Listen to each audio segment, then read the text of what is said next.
चलिए फ्रेंड्स, शुरू करते हैं आज का अपना वीडियो। आज के इस वीडियो में आपको बताऊंगा क्लास 9th के लिए इंग्लिश का मॉडल क्वेश्चन पेपर जो कि वर्ष 2021 के लिए वेरी रिमोस्ट है। अगर आप क्लास 9th में हैं तो इस वीडियो को लास्ट तक जरूर देखिएगा, क्योंकि आज के इस वीडियो में आपको बताऊंगा क्लास 9th के लिए इंग्लिश का होगा, यानी स्पेशल इंग्लिश का मॉडल क्वेश्चन पेपर है। हिंदी यानी कि इंग्लिश विशिष्ट का आपका यह क्वेश्चन पेपर है।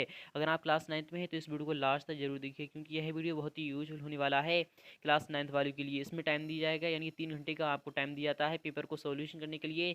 मैक्सिमम मार्क यानी 100 मार्क्स का आपका यह क्वेश्चन पेपर है, तो फुल सॉल्यूशन के साथ बताने वाला हूँ। अगर आप क्लास 9th में हैं तो इस वीडियो को लास्ट तक जरूर ही देखिएगा।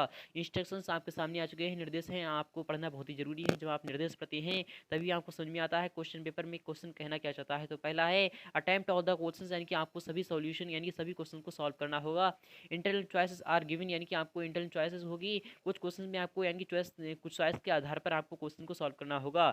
Marks of each question are indicated, यानी कि उसके सम्मुख अंकित है वह क्वेश्चन कितने अंक का है आपके सामने कुछ इस प्रकार से यहाँ पर दिया जाएगा। तो सेक्शन फर्स्ट यहाँ पर शुरू हो रहा है आपका सेक्शन ए है, यानी कि सेक्शन जो है आपका ए है, जो कि आपका रीडिंग का है, यानी कि आपका रीडिंग का आपका सेक्शन फर्स्ट है। तो पहला क्वेश्चन आ चुका है कि read the passage carefully and answer the question, कि आपको नीचे दिया गया जो पैराग्राफ दिया जा रहा है उसे आपको पढ़ना है, फिर उसके नीचे दिए क्वेश्चन को आपको सॉल्व करना होगा। तो पहले पैराग्राफ पढ़ लेते हैं, यानी कि in the states of the यानी concerns of the adult world the problem, यानी कि the problem of rather the plight of the children pass, यानी कि united state. I am not referring to any particular class but to child, यानी कि childhood itself the, यानी कि hardship starts right at home when state from sleep the child is यानी pulled out and got ready for school even before it's, यानी कि आप यहाँ से यहाँ तक विस्तार के साथ पढ़ लीजिए। अगर मैं पढ़ता रहूँगा तो वीडियो कुछ ज़्यादा ही लंबा बन जाएगा, इसलिए मैं आपको डायरेक्टली क्वेश्चन दिखा रहा हूँ, क्वेश्चन को सॉल्व करने की फुल कोशिश कर रहा हूँ। इसलिए बनी रहिए हमारे साथ वीडियो के लास्ट तक। तो फ्रेंड्स, क्वेश्चन आपके सामने आ चुके हैं। क्वेश्चन आपके सामने है। क्वेश्चन नंबर 1 है कि चिल्ड्रंस यानी कि चिल्ड्रंस स्कूल बैग कॉन्टेंस यानी 10 किलोग्राम ऑफ बुक्स थी, या फिर 2 किलोग्राम ऑफ बुक्स थी, या फिर 6 to 8 किलोग्राम ऑफ बुक्स थी, या फिर नो बुक्स थी। तो आपको पता होगा, यानी कि जो बच्चे होते हैं उनके स्कूल के बैग में कितनी बुक्स होती हैं, तो आपको पता होगा यानी कितनी बुक्स होती हैं। वह यानी कि 2 किलो यानी कि आपका 6 to 8 किलोग्राम बुक्स होती हैं। जी फ्रेंड्स, आपका not less than not less यानी कि नहीं होती हैं क्या क्या उसमें यानी कि 6 से लेकर यानी कि 8 किलो के बीच में क्या बुक्स होती हैं, या फिर आपकी 2 किलो की यानी 2 किलोग्राम ऑफ बुक्स होती हैं। तो आपका जवाब क्या आना चाहिए, तो आपका जवाब आएगा यहाँ पर, तो आपका यहाँ पर जवाब आना चाहिए यानी 2 किलोग्राम ऑफ बुक्स। जी हाँ फ्रेंड्स, आपका क्वेश्चन नंबर यहाँ पर सेकंड वाला सही हो जाएगा। यह क्वेश्चन आपका 1 अंक का था। चलते नेक्स्ट पर, चिल्ड्रन सफर विद सीरियस, तो आपका क्या आना चाहिए, यानी कि हार्ट इंजरीज था, या फिर आपका स्पाइनल इंजरीज था, या फिर हेड इंजरीज था, या फिर लेग इंजरीज था। तो आपका जवाब क्या आना चाहिए, यानी कि चिल्ड्रन सफर विद सीरियस। तो आप यहाँ से देख लीजिए, यानी कि यहाँ पर आपका क्या आ रहा है, तो आप यहाँ से देखिएगा आपका यहाँ पर कहाँ से कहाँ तक यानी क्या आ रहा है। तो फ्रेंड्स, इसे आप विस्तार के साथ पढ़ लीजिए, यानी कि ये जब आप पढ़ लेंगे तो आपका यानी कि आपका फुल आंसर आपको मिल जाएगा। फिलहाल के चलते हैं नेक्स्ट पर, यानी कि नेक्स्ट क्वेश्चन भी दे लेते हैं। इस तरीके से आपके सभी सॉल्यूशन यानी कि इसी पेपर में से यानी कि इसी पैराग्राफ में से आपके सभी यानी कि स्पाइनल इंजीरियस। जी हाँ फ्रेंड्स, आपका यहाँ पर आना चाहिए स्पाइनल इंजीरियस। जी हाँ फ्रेंड्स, आपका स्पाइनल इंजीनियर्स आपका ऑप्शन नंबर यहाँ पर सेकंड वाला सही हो जाएगा। क्वेश्चन नंबर 6 है, यानी क्वेश्चन नंबर 6 है कि व्हाट यानी कि hardship to children face at home, क्या व्हाट इज द इनके ऑथर रीडिंग फॉर आएगा, या फिर write the noun of from आएगा, या फिर इन्वेंशन क्या आना चाहिए। तो आपका जवाब क्या आएगा, तो आपका क्वेश्चन नंबर यहाँ पर सेकंड वाला फिलहाल के सही हो जाएगा। चलिए नेक्स्ट पर नेक्स्ट क्वेश्चन दे देते हैं। क्वेश्चन नंबर सेकंड भी आपके सामने ही मोस्ट है कि read the passage carefully and answer the question, यानी कि आपको पढ़ना है यह पैसेज, फिर इसके नीचे दिए क्वेश्चन को सॉल्व करना होगा। तो पहले निर्देश पर यानी कि पहले पढ़ लेते हैं। एवी वैन यानी कि van to a talk to queens यानी it's thirds and then thumbnail in was almost drowned a dove that. आप यहाँ से यहाँ तक विस्तार के साथ पढ़ लीजिए। अगर मैं पढ़ता रहूँगा तो वीडियो कुछ ज़्यादा ही लंबा हो जाएगा। फिलहाल के क्वेश्चन को सॉल्व करने की कोशिश कर रहे हैं। तो क्वेश्चन आपके सामने फिलहाल की जो आपके सामने यानी कि नेक्स्ट सेक्शन होगा ग्रामर का होगा, उसको फुल सॉल्यूशन बताऊंगा, इसलिए लास्ट तक जरूर देखिएगा। तो क्वेश्चन आपके सामने है कि where did the we go and why, यानी क्यों गई थी। तो आपका जवाब क्या आएगा, यानी कि आपका इसी में से इसी पैराग्राफ में से आपका आंसर आ जाएगा। तो फ्रेंड्स, आपका आएगा यानी कि a we went to a tank to quench in thirds यानी कि एंड हमने इन वाज ऑलमोस्ट ड्रॉइड। आपका यहाँ से यहाँ तक आपका पहला क्वेश्चन का जवाब हो जाएगा। चलते नेक्स्ट पर नेक्स्ट क्वेश्चन लेते हैं कि what happened to B A B, यहाँ पे यानी कि आपका क्या आना चाहिए, यानी क्या हुआ था। तो आपको पता होगा तो फ्रेंड्स क्या होना चाहिए, यानी कि आपका जवाब आएगा ए डव, यानी कि a dove that happened to pass that way saw the danger and the bee was in. आपका जवाब यहाँ से यहाँ तक आ जाएगा। यानी सेकंड वाला क्वेश्चन भी आपको सॉल्व हो चुका है। क्वेश्चन नंबर 6 देते हैं कि how did the dove help the drowning bee. तो आपका जवाब क्या आना चाहिए, यानी कि हेल्प की बात हो रही है। तो आपको यानी कि हेल्प किसने की थी, तो आपको पता होगा यानी आपकी हेल्प की। तो फ्रेंड्स, आप हेल्प यानी कि आप हेल्प दे लीजिए, आपका जवाब आपको मिल जाएगा। तो फ्रेंड्स इसी यानी कि इसी क्वेश्चन में आपका जवाब होगा फिलहाल कि आप इसे विस्तार के साथ देख लीजिए। चलते हैं नेक्स्ट पे, नेक्स्ट क्वेश्चन भी लेते हैं, यानी नेक्स्ट क्वेश्चन भी आ चुका है आप सामने, मोस्ट है, इस तरीके से आप इसे सॉल्व कर सकते हैं। क्वेश्चन मेथड भी आप सामने आ चुका है। Read the passage carefully and answer the question given below. Gandhi ji traveled a lot. यानी कि he always traveled in thirds यानी class in trains. He did and so because all poor people in India traveled यानी third in those days there were three classes in trains. तो once Gandhi ji got, आप यहाँ से यहाँ तक पढ़ लीजिए, अगर मैं पढ़ता रहूँगा तो वीडियो कुछ ज़्यादा ही लंबा हो जाएगा। फिलहाल कि मैं इसको सॉल्यूशन करने की कोशिश कर रहा हूँ कि why did Gandhi ji travel in third class. तो आपका जवाब क्या आएगा? तो फ्रेंड्स मैं आपको बता रहा हूँ, यानी कि ही वाज, यानी कि यहाँ पर बात हुई ए लॉट, यानी ही always travel in third class in trains. He did यानी सो यानी बिकॉज, यानी कि बिकॉज ऑल पीपल इन यानी कि इंडिया। आपका यहाँ से यहाँ तक जवाब आ जाएगा। फिलहाल कि आपका जवाब आपको मिल चुका है। चलते हैं नेक्स्ट पर, नेक्स्ट क्वेश्चन दे लेते हैं। क्वेश्चन नंबर सेकंड भी आपके सामने मोस्ट है कि हु बिकम, यानी कि who become to meet Gandhi ji at Mumbai railway station, यानी कौन मिला था, जो कि यानी मुंबई रेलवे स्टेशन पर गांधी जी को कौन मिला था। तो आपको पता होगा यानी कि कौन मिला था। तो फ्रेंड्स यहाँ से आपका जवाब क्या आना चाहिए कि वन, यानी once Gandhi ji got off ए यानी कि मुंबई यानी Bombay from A third class railway compartment, यानी कंपार्टमेंट मिला था। जी हाँ फ्रेंड्स, आपका कंपार्टमेंट आंसर आ जाएगा। चलते हैं नेक्स्ट पर कि व्हाट, यानी what was the question of the American women. तो यानी क्या क्वेश्चन था अमेरिकन वुमेन का। तो फ्रेंड्स आपका जवाब क्या आना चाहिए? तो फ्रेंड्स आपका जवाब क्या आएगा?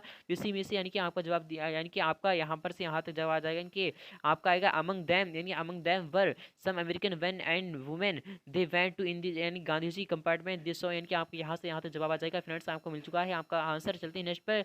इसी तरीके से आप सेक्शन बी देख लीजिए। सेक्शन बी वेरी मोस्ट है, राइटिंग का है, यानी कि लिखना ही लिखना होगा आपको। सेक्शन बी है मोस्ट है, यहाँ का 75 से 100 वर्ड्स में आपका आंसर देना होगा। क्वेश्चन 4 है कि with the help of the यानी गिवन क्लूज, यानी कि राइट ए कंपोजिशन और डिफॉरेस्टेशन। आपको यानी कि इस पर लिखना है, डिफॉरेस्टेशन के बारे में लिखना है, यानी इंपॉर्टेंस ऑफ फॉरेस्ट, यानी किस तरीके से हमें उपयोग यानी महत्वपूर्ण यानी क्यों आवश्यकता है हमें फॉरेस्ट की, और forest the home of animals और effect on ecosystem, need of यानी saving forest and planting trees. आप इस तरीके से लिख सकते हैं। आपको 75 से 100 वर्ड्स में आपको देना होगा। और क्या, यानी सवाल में आपको आ चुका है write a report on teachers day यानी celebration in your school the in to be publish in your यानी कि स्कूल यानी कि मैगजीन। क्वेश्चन 5 है you are the chairman of the citizen यानी वेलफेयर एसोसिएशन एडर यानी कि Adarsh Nagar Ujjain, write a notice for the GOC यानी कि जरिजियस यूज ऑफ ये वाटर ड्यूरिंग वाटर स्टोरेज। आपको जवाब देना होगा। यह क्वेश्चन आपका मोस्ट है, यह क्वेश्चन भी आपका 7 अंक का होगा। तो वाले क्वेश्चन देते हैं यू आर अमन, यानी कि आप एक अमन हो।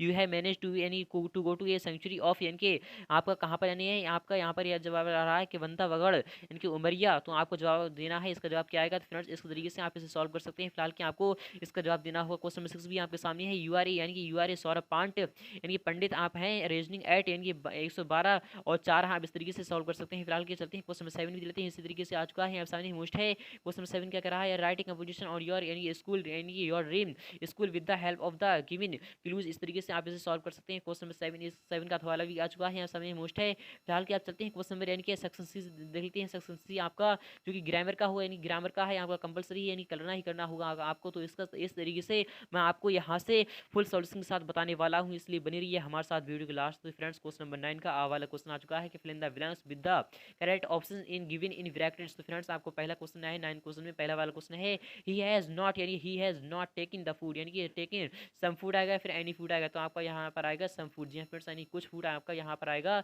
Some food. चलते हैं नेक्स्ट पे। माय फादर गेव, यानी कि मेरे पिता ने मुझे दिया, क्या दिया था? 1 रुपी नोट टू मी, यानी कि 1 रुपी नोट टू मी दिया था, या फिर ए दिया था, या फिर एन दिया था। तो आपको पता 1 यानी कि वाह की आवाज आ रही है, तो आपको यहाँ पर ए आएगा।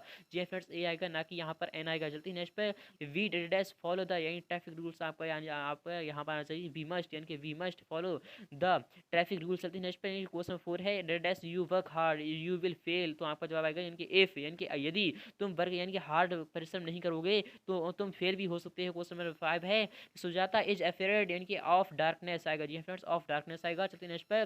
The girl address is wearing a यानी कि a red frock is my sister. तो आपका जवाब क्या आना चाहिए? हु, यानी कि हु आना चाहिए। जी फ्रेंड्स आपका हु आना चाहिए, फिर विच आना चाहिए, आपका जवाब आएगा विच। चलते हैं क्वेश्चन नंबर 7 लेते हैं। एन एग, यानी कि एक अंडा है, एंड ए बनाना है रिक्वायर्ड फॉर द यानी कि डिश। तो जवाब आना चाहिए आपका आर आना चाहिए, क्योंकि यहाँ पर 2 की बात हो रही है। क्वेश्चन नंबर 8 है कि समवन इन आवर नेबरहुड यानी vegetables from our kitchen gardens आएगा यानी स्टील आएगा, फिर स्टील से आएगा, तो आपका जवाब आना चाहिए कि स्टील आना चाहिए। चलते हैं क्वेश्चन 9 देते हैं कि distribute these notebooks the students, आपका यानी कि स्टूडेंट्स की बात हो रही तो अमंग आएगा यहाँ पर, अगर यहाँ पर दो की बात होती तो आपका यहाँ पर बिटवीन आता, बट यहाँ पर यानी बहुत सारे स्टूडेंट्स हैं इसलिए आपका यहाँ पर अमंग आएगा। क्वेश्चन 10 है I can not attend the class that dash यानी कि आई एम इल, क्योंकि यानी कि बिकॉज आई एम इल। चलते हैं क्वेश्चन में यानी कि बी लेते हैं डू एज डायरेक्ट यानी कि एनीफाई, आपको कोई पांच को यानी डायरेक्ट बताना है यानी कि जो आपके सामने डायरेक्ट में है उस तरीके से आपको सॉल्व करना होगा। He said to me I know you and यानी कि योर फादर, तो चेंज इनटू इनडायरेक्ट स्पीच आपको बताना होगा। तो फ्रेंड्स इस तरीके से आप इनडायरेक्ट स्पीच बना सकते हैं।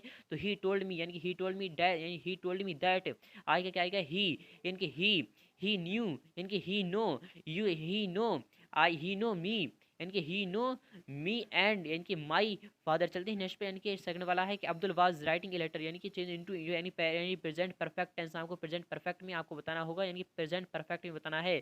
तो अब्दुल हैज यानी कि Abdul has written a letter, जी हाँ फ्रेंड्स आपका जवाब आ जाएगा। चलते नेक्स्ट पर आई सोल्ड माई यानी कि आई सोल्ड माई साइकिल यानी चेंज इनटू वॉइस बताना है आपको, यानी कि माई साइकिल यानी कि माई साइकिल, तो my cycle was sold by me. चलते हैं नेक्स्ट पे क्वेश्चन में 4 देते हैं he decided not to go to, तो आपका जवाब क्या आना चाहिए। तो इस तरीके से आप इस तरीके से सॉल्व कर सकते हैं। चलते हैं नेक्स्ट पर, नेक्स्ट क्वेश्चन लेते हैं, इस तरीके से आप इसे सॉल्व कर सकते हैं। क्वेश्चन नंबर 10 के सेक्शन डी भी आ चुका है, हम सामने मोस्ट क्वेश्चन नंबर 10 क्या कह रहा है कि read the extract carefully and answer the questions, आपको सॉल्व करना होगा। आई रिमेंबर द हाउस व यानी कि हर, आप इस तरीके से सॉल्व कर सकते हैं। फ्रेंड्स यह क्वेश्चन पेपर था। तो फ्रेंड्स उम्मीद करूंगा आपको वीडियो बहुत ही अच्छी लगी होगी। अगर वीडियो अच्छी लगी है तो वीडियो को लाइक करना, शेयर करना बिल्कुल भी ना भूलें। मिलते हैं नेक्स्ट पार्ट में फुल सॉल्यूशन साथ बहुत जल्द।